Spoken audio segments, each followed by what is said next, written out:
The Zenthor aliens, a powerful and feared race in the galaxy, had grown tired of watching humans rise in power. From their distant planet, they observed Earth with cold, calculating eyes. They believed humans were a weak and primitive species, yet somehow they continued to survive and even thrive. This irritated the Zenthor leaders, who had conquered many other planets with ease. Earth was supposed to be an easy target, but humans had proven to be tougher than expected.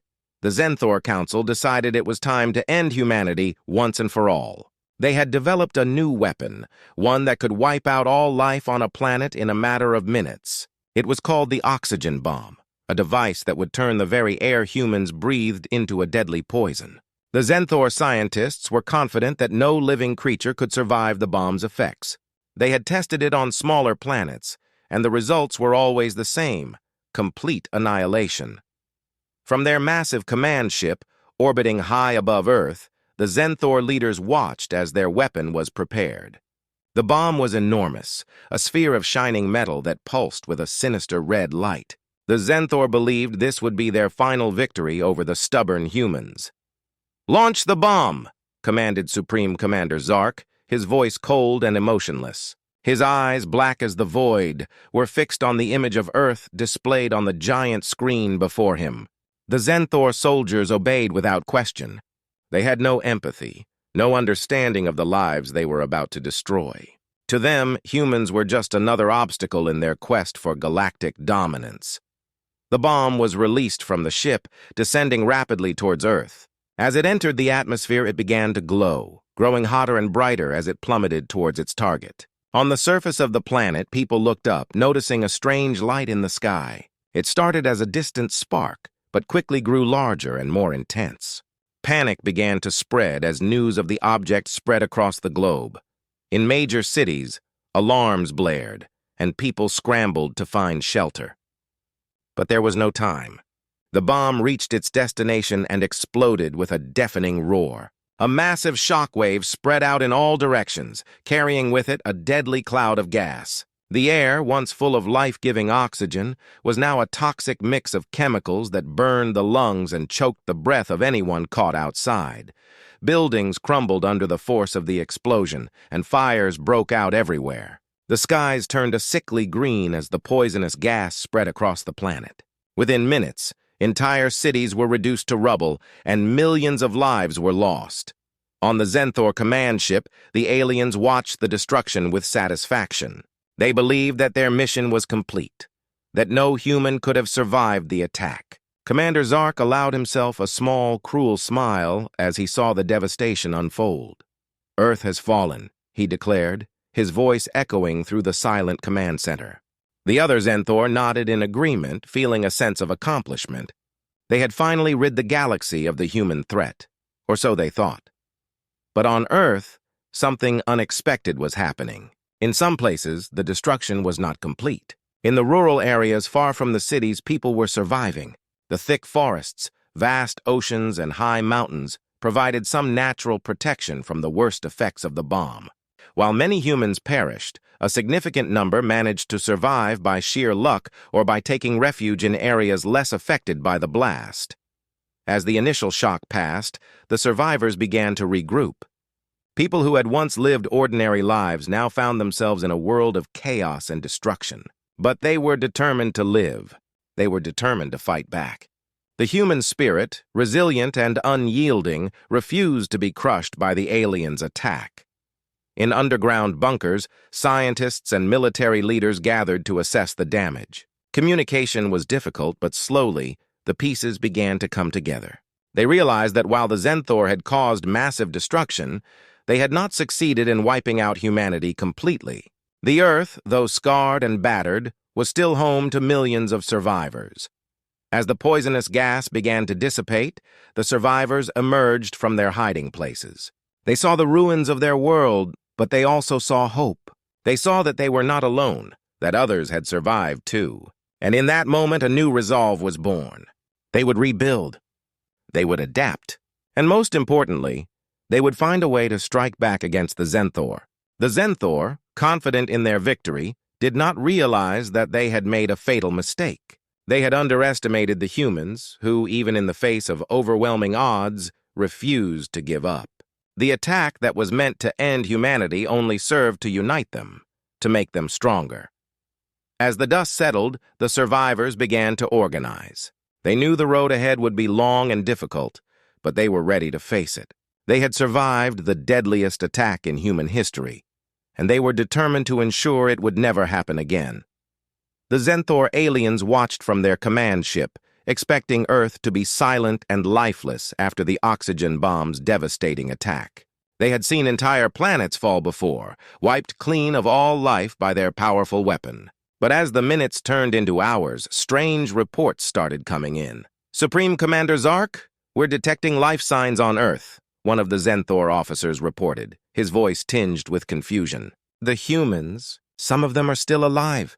Zark's cold eyes narrowed. "Impossible," he muttered, stepping closer to the screen that showed Earth's surface. He expected to see only destruction, yet there were faint signals indicating that humans had survived in some areas. It made no sense. The oxygen bomb was supposed to be unstoppable, capable of turning Earth's very atmosphere into a weapon against its inhabitants. How could they have survived? Meanwhile, on Earth, the survivors were just beginning to understand the extent of the devastation. The cities that had once buzzed with life were now quiet ruins, shrouded in a greenish mist. The air was still difficult to breathe, but it was clearing slowly as the winds dispersed the deadly gas. In a small village in the mountains, far from the blast's epicenter, a group of people emerged from a hastily dug shelter. They had taken refuge in an old mine, its deep tunnels protecting them from the worst of the bomb's effects. Among them was Dr. Sarah Mitchell, a biologist who had been studying the local wildlife before the attack. She had never imagined that her knowledge of nature would be what saved their lives. "Is it safe to come out?" one of the villagers asked, his voice trembling with fear. Sarah nodded cautiously. "The worst seems to be over, but we need to be careful. The air is still dangerous in some areas." The group slowly made their way out of the mine, blinking in the harsh light of the sun. The landscape around them was eerily quiet. Trees that had stood for centuries were now charred and lifeless, their leaves turned to ash. But in the distance they could see patches of green, signs that life had not been completely extinguished. "Look." Sarah pointed to a small stream that flowed near the village. The water was clear, and along its banks, a few stubborn plants were still standing. Nature is already trying to recover. The villagers stared in awe. In the midst of so much destruction, these small signs of life gave them hope. If the plants could survive, maybe they could too. News of other survivors began to trickle in through old radio systems that had somehow survived the blast. In remote areas far from the major cities, people were reporting similar experiences. While the bomb had caused widespread death and destruction, it hadn't wiped out everyone. Humans, it seemed, were tougher than the Zenthor had expected. In an underground bunker beneath what used to be Washington, D.C., a group of scientists and military leaders were working around the clock to assess the situation. General David Harris, a seasoned military strategist, was leading the effort to coordinate with the surviving populations. "Reports are coming in from all over the world," Harris said, addressing the group. "The situation is grim, but we have survivors. We need to figure out how they managed to stay alive and how we can protect them moving forward." Dr. Emily Rodriguez, a leading expert in environmental sciences, was among the scientists in the bunker. She had been studying the effects of the bomb since the moment it detonated. "It's strange," she began, tapping on a tablet filled with data. "In some regions, the effects of the bomb were much less severe. We're seeing areas where the air cleared faster than we expected, and people who were exposed to the gas but managed to survive." "What do you think caused that?" General Harris asked.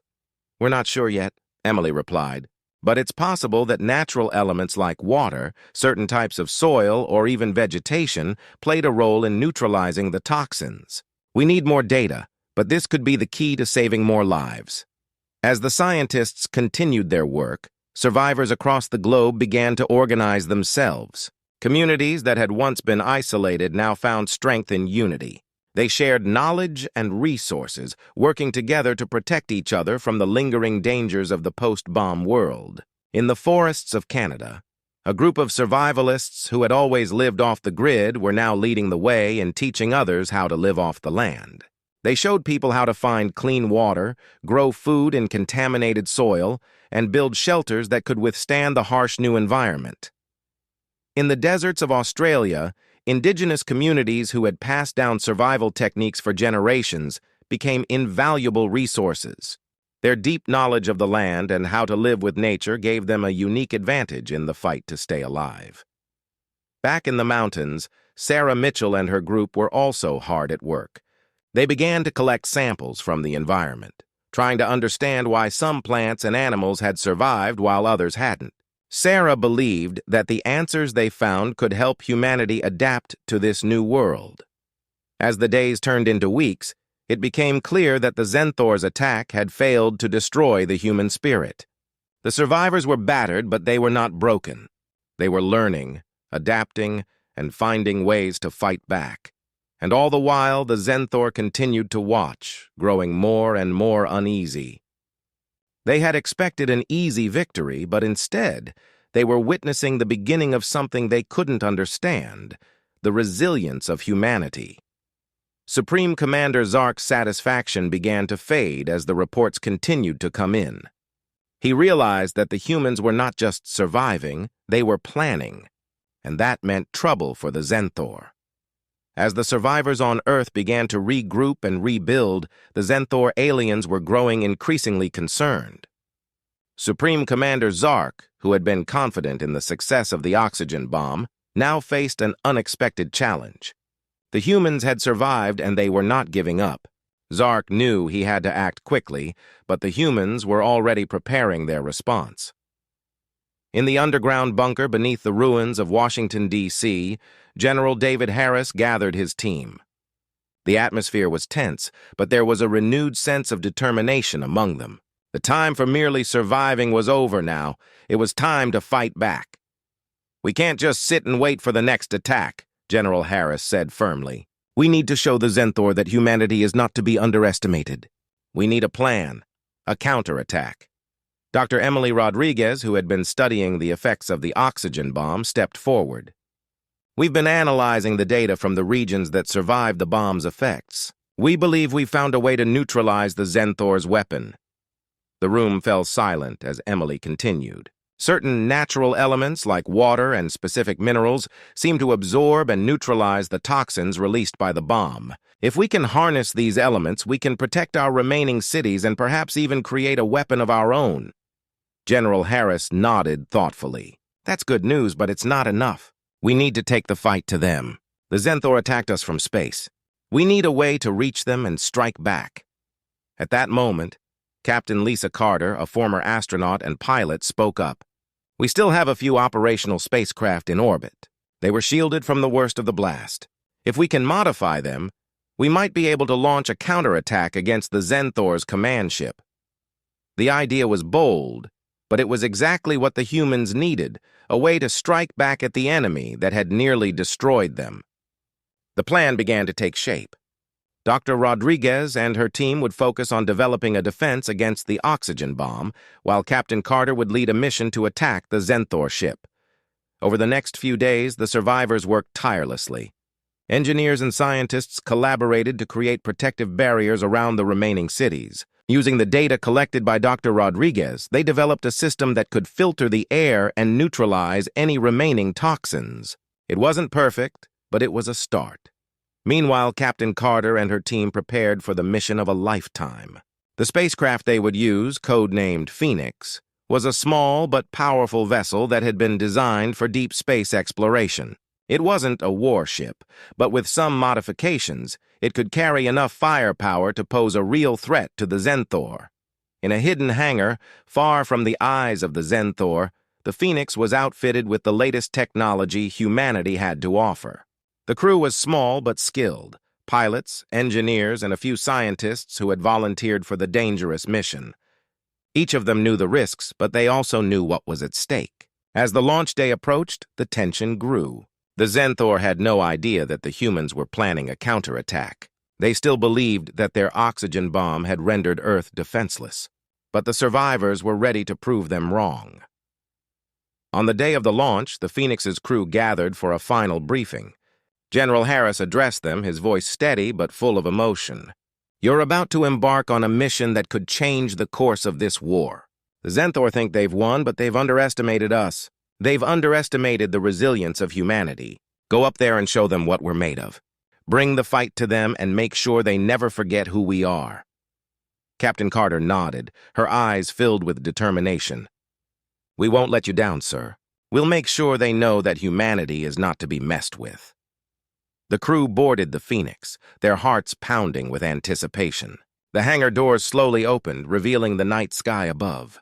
The ship's engines roared to life, and within moments, they were rocketing towards space. As the Phoenix ascended, the crew monitored their instruments closely. They knew the Zenthor ship was out there, orbiting Earth like a predator circling its prey. But this time, the humans were the hunters. In the command ship, Supreme Commander Zark was unaware of the approaching danger. He was focused on planning the next phase of the attack, confident that the humans were too weak to resist. But as the Phoenix drew closer, the Zenthor sensors finally detected the human spacecraft. "Commander, we're detecting an incoming vessel," one of the Zenthor officers reported, his voice tinged with surprise. Zark turned to the screen, his eyes narrowing as he saw the small human ship approaching. "What is that? A last, desperate attempt to fight back?" But before the Zenthor could react, the Phoenix launched its first salvo of missiles. The explosion rocked the command ship, sending alarms blaring through the corridors. The humans had struck, and they had struck hard. Inside the Phoenix, Captain Carter and her crew worked with precision. They had trained for this moment, and they knew they had only one chance to make it count. The ship's weapon systems fired again, targeting the Zenthor's weak points. On the command ship, chaos erupted. The Zenthor, who had been so confident in their victory, were now scrambling to defend themselves. Supreme Commander Zark watched in disbelief as the humans, whom he had thought were defeated, fought back with unexpected strength. The Phoenix circled the command ship, unleashing its full arsenal. The humans knew they might not survive this mission, but they were determined to make the Zenthor pay for what they had done to Earth. As the battle raged on, it became clear that the Zenthor had underestimated their enemy. The human response was swift, fierce, and devastating. The Zenthor, who had believed themselves invincible, were now facing the full might of a species that refused to surrender. The Phoenix had struck the first blow, but the battle was far from over. Captain Lisa Carter and her crew knew that the Zenthor wouldn't go down without a fight. Inside the ship's cockpit, the tension was palpable as alarms blared and the screen lit up with enemy signals. "We've got incoming," shouted Lieutenant Mason, the ship's weapons officer. His fingers danced over the controls as he prepared to intercept the incoming Zenthor fighters. "Hold steady," Captain Carter ordered, her voice calm despite the chaos. "We need to keep the pressure on the command ship. If we can take it out, the rest of their fleet will be disorganized." Outside, the stars were streaked with the bright trails of energy blasts as the Zenthor ships closed in on the Phoenix. The alien fighters were fast and agile, but the Phoenix's crew had trained for this moment. They were outnumbered, but they had one advantage: determination. Lieutenant Mason unleashed a barrage of missiles, each one finding its mark. Several Zenthor fighters exploded into fiery debris, but more were on the way. The Phoenix's shields flickered as enemy fire pounded the hull. "We can't take too many hits like that," said Dr. Emily Rodriguez, who was monitoring the ship's systems. "Shields are holding, but they won't last forever." Captain Carter knew they needed to act fast. The command ship was still their primary target, and they couldn't afford to get bogged down in a dogfight. "Mason, focus on clearing a path. We need to get close enough to deliver the payload." The payload was a specially designed bomb that Dr. Rodriguez and her team had developed in the days leading up to the mission. It was their best chance of crippling the Zenthor command ship and turning the tide of the battle. As the Phoenix weaved through the enemy fire, the crew worked in perfect sync. Mason took down another wave of fighters, while Engineer Patel diverted power from non-essential systems to boost the shields.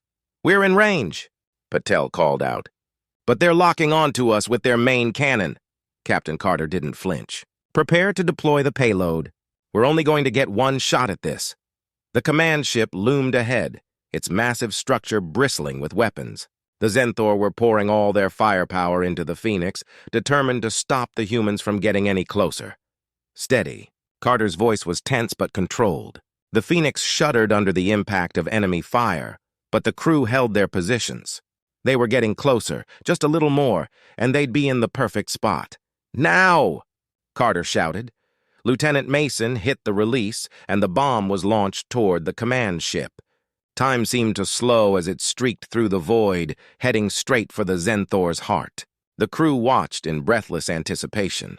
The impact was instantaneous and catastrophic. The bomb detonated against the command ship's hull, triggering a chain reaction of explosions. The Zenthor ship, once a symbol of their dominance, was now a blazing inferno in space. Cheers erupted inside the Phoenix as the crew realized what they had accomplished. They had done it. They had struck a crippling blow against the Zenthor. But their victory came at a cost. The blast wave from the command ship's destruction sent the Phoenix spiraling out of control. "Stabilize the ship," Captain Carter ordered, gripping the armrests of her seat as the Phoenix tumbled through space. Patel and Dr. Rodriguez worked frantically to regain control. "We've lost main thrusters," Patel reported, his voice strained. "But I'm rerouting power to the secondary systems. Come on, come on," Dr. Rodriguez muttered as she adjusted the controls. The Phoenix's spin gradually slowed until it finally steadied, but the damage was done. The ship's systems were barely holding together.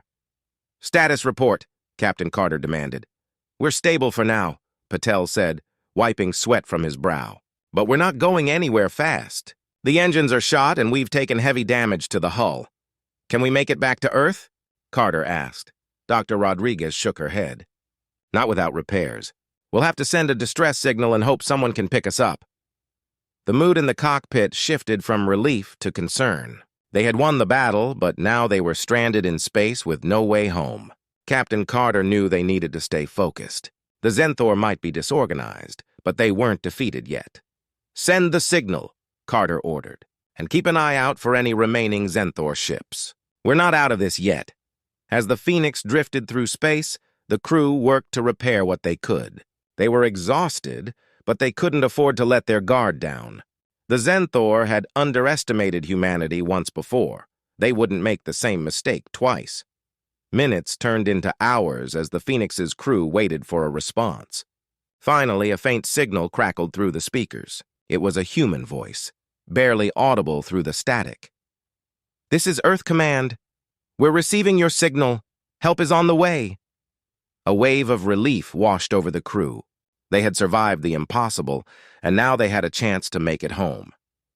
But as they looked out at the wreckage of the Zenthor command ship, they knew the fight wasn't over. The war had just begun, and humanity would have to be ready for whatever came next. The Phoenix had been rescued and brought back to Earth, but the victory was bittersweet. The ship was heavily damaged, and its crew was exhausted. The Zenthor had been dealt a blow, but the war was far from over. Unknown to the humans, their victory had not gone unnoticed. The Zenthor were already plotting their next move, using an unexpected tool: alien spies. In a hidden Zenthor base on a remote moon, Supreme Commander Zark paced nervously. The loss of the command ship had been a significant setback, but Zark was determined not to repeat the mistake. He knew the humans were resilient and resourceful, and he had to find a way to counter their tactics. "That's where his spies came in. Are the operatives in place?" Zark asked, his voice sharp. "Yes, Commander," replied one of his officers. "Our agents are embedded in human society. They are ready to gather intelligence and sabotage their efforts." Zark nodded, satisfied. "Good. We need to learn everything we can about the humans' plans and technology. We cannot afford another surprise." Meanwhile, back on Earth, life was slowly returning to normal. The damaged Phoenix was undergoing repairs in a secure facility. Captain Lisa Carter and her crew were recovering from their ordeal, but their victory had left them with a sense of unease. They knew the Zenthor would not give up easily. General David Harris, who had been coordinating the response to the Zenthor attack, was in a meeting with Dr. Emily Rodriguez. They were discussing the next steps for humanity's defense. "We need to be ready for anything," Harris said. "The Zenthor will regroup and strike again. We need to enhance our defenses and keep a close watch for any signs of further attacks." Dr. Rodriguez agreed. "We should also improve our intelligence capabilities. If we can anticipate their moves, we can stay one step ahead."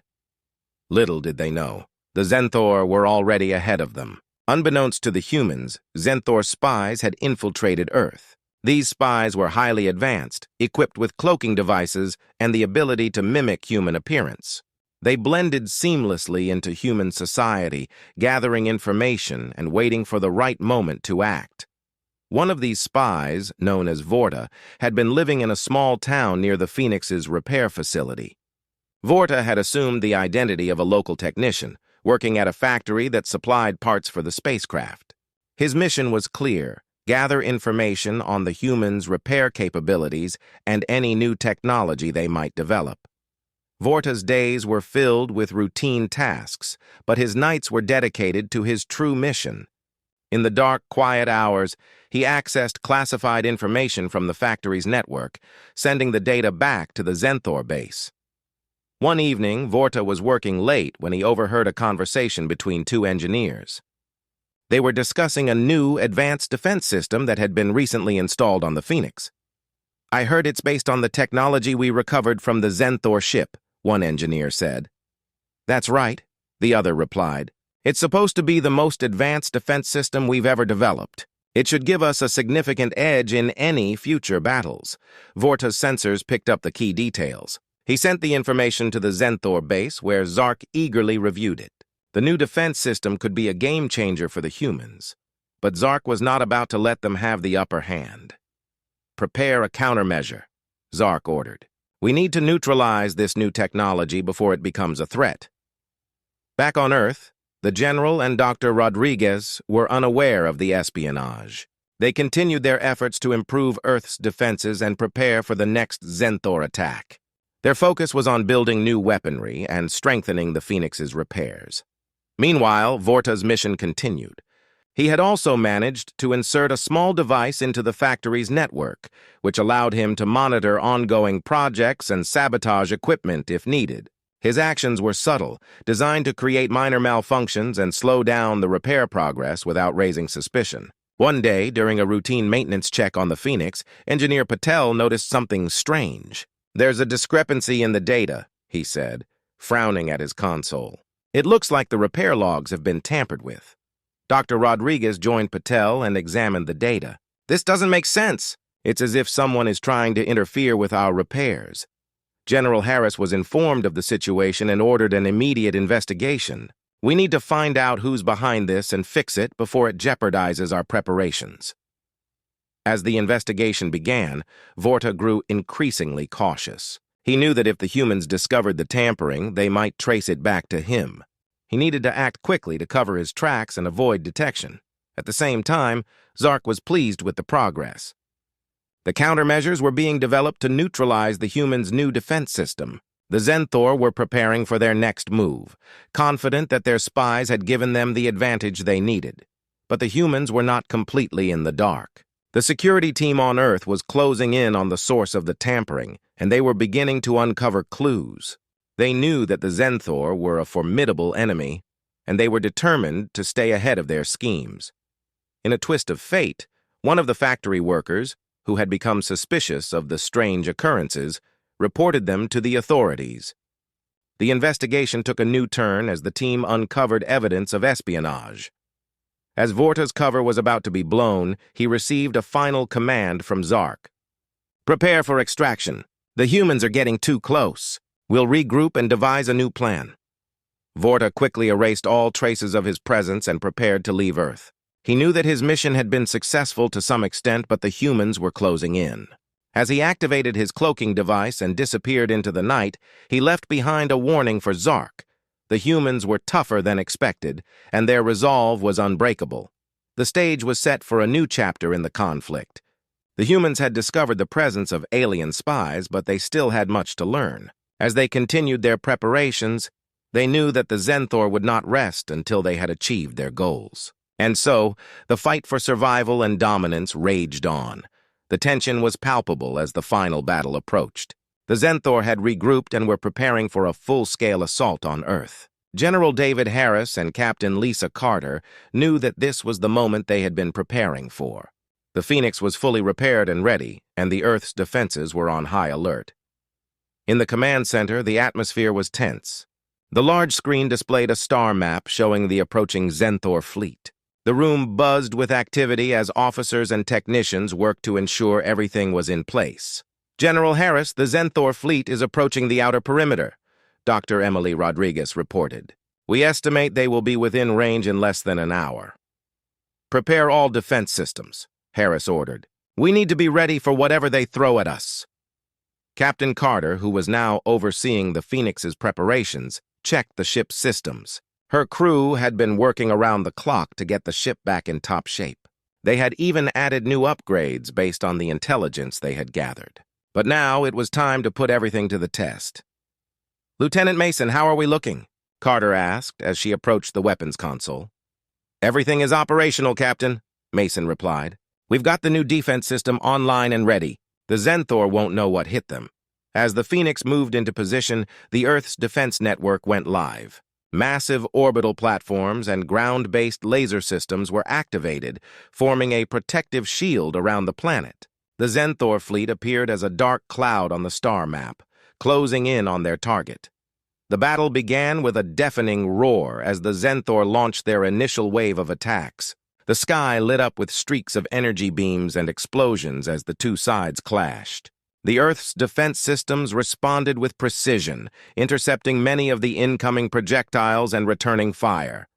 Inside the Phoenix, Captain Carter and her crew were on high alert. "Mason, focus on the Zenthor command ships. We need to take them out first." Mason adjusted the targeting systems and fired a volley of missiles at the lead Zenthor ship. The missiles streaked through space and hit their mark, causing a massive explosion. The lead ship was destroyed, but the Zenthor fleet pressed on, undeterred. The battle raged on, with the Phoenix darting through the chaos, engaging Zenthor fighters and providing support for Earth's defense systems. The ship's new defense system proved its worth, deflecting many of the enemy's attacks and keeping the Phoenix intact. Meanwhile, General Harris was coordinating the overall defense strategy. "We need to deploy the reserve forces," he instructed. "We've got to push them back before they breach our defenses." Earth's reserve fleet, which had been standing by, was quickly deployed. The additional ships joined the fray, adding their firepower to the defense. The Zenthor, faced with a more formidable resistance, began to falter. Despite their losses, the Zenthor were not giving up easily. Their ships were equipped with advanced technology and tactics that made them a dangerous opponent. The Phoenix had to fight hard to keep up. As the battle wore on, Captain Carter noticed a pattern in the Zenthor's attacks. "They're concentrating their fire on the defense network's control center," she observed. "If they take that out, they'll be able to disable our entire defense system." "Understood," Mason replied. "We'll need to protect that control center at all costs." The Phoenix moved to intercept the Zenthor's assault on the control center. The ship's cannons roared as they engaged the enemy forces. The control center, a critical part of Earth's defense, was shielded by its own defenses, but the Zenthor's relentless attacks were beginning to take their toll. Inside the control center, technicians worked furiously to maintain operations. "We're losing power to the shields," one of them reported. "If we can't restore it, the center will be vulnerable." General Harris's face was grim as he monitored the situation. "We need to reinforce the control center. Send any available support to protect it." With the Phoenix leading the charge, the reserve fleet pushed back against the Zenthor attackers. The battle was intense, with explosions and energy beams filling the void of space. The Phoenix took heavy damage, but its crew fought bravely, determined to protect their home. In a critical moment, the Phoenix's new defense system activated its ultimate weapon, a powerful energy beam designed to disrupt enemy systems. The beam sliced through the Zenthor fleet, targeting key ships and causing widespread damage. The Zenthor fleet began to retreat, their advance slowed by the unexpected counterattack. The Phoenix, battered but not broken, pursued the retreating ships, ensuring they could not regroup and attack again. As the dust settled and the Zenthor ships vanished into the distance, The Earth's defense network and the Phoenix were left to assess the damage. The battle had been hard fought, but Earth had emerged victorious. Captain Carter and her crew took a moment to catch their breath. "We did it," she said, a tired but proud smile on her face. "We defended Earth and pushed them back."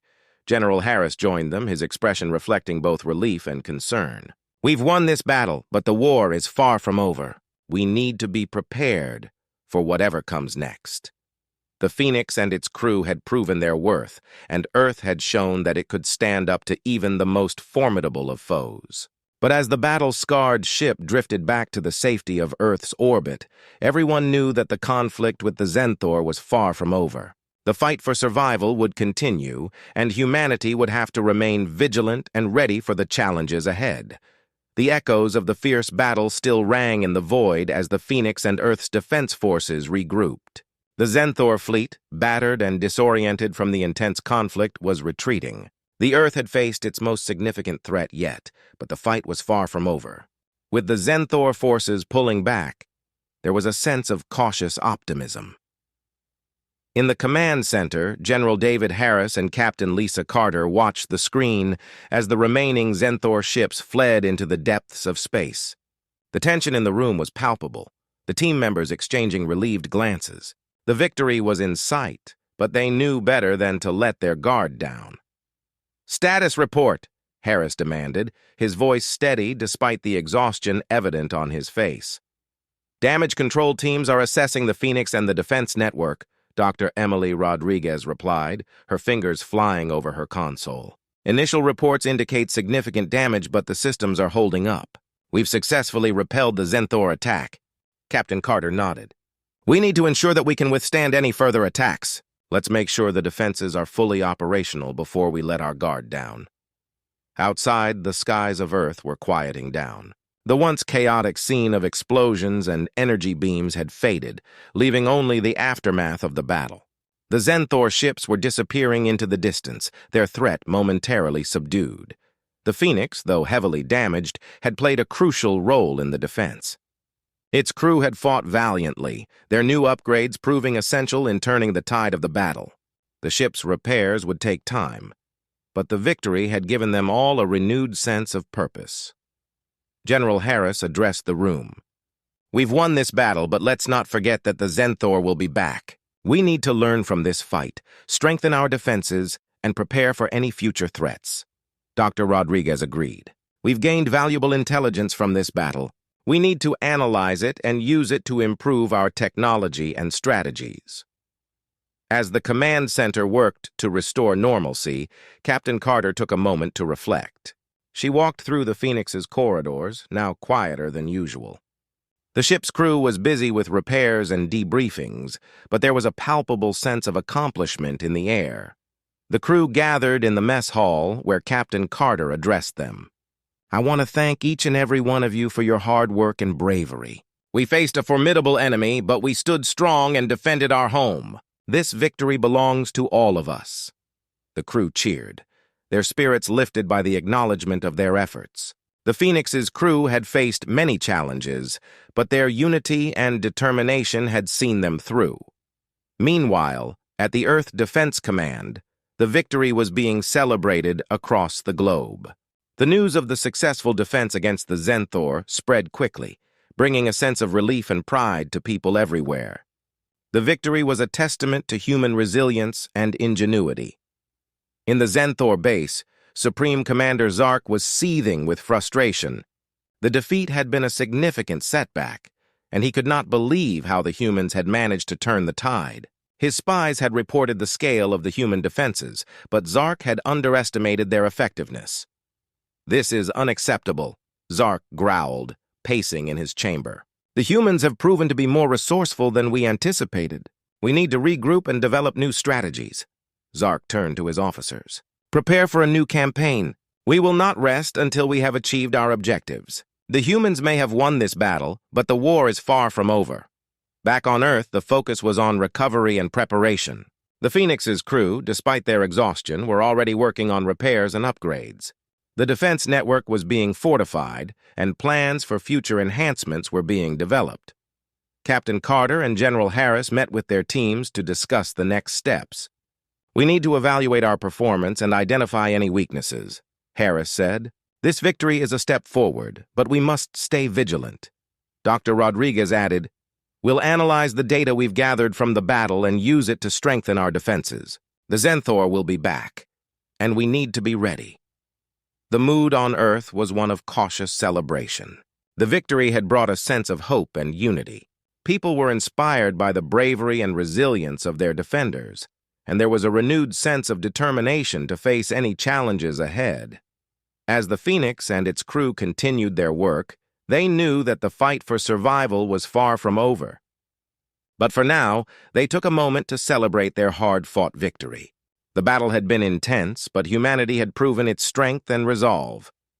In the quiet of the command center, Captain Carter looked out at the stars, a hopeful expression on her face. "We've shown that we can stand up to the Zenthor," she said, "and we'll continue to fight for our future." The Phoenix's crew and the people of Earth had faced a grave threat and emerged victorious. They had proven their strength and resilience, but they knew that the challenges were far from over. As they prepared for the next chapter in their fight, they did so with the knowledge that they had the courage and unity to overcome any obstacles.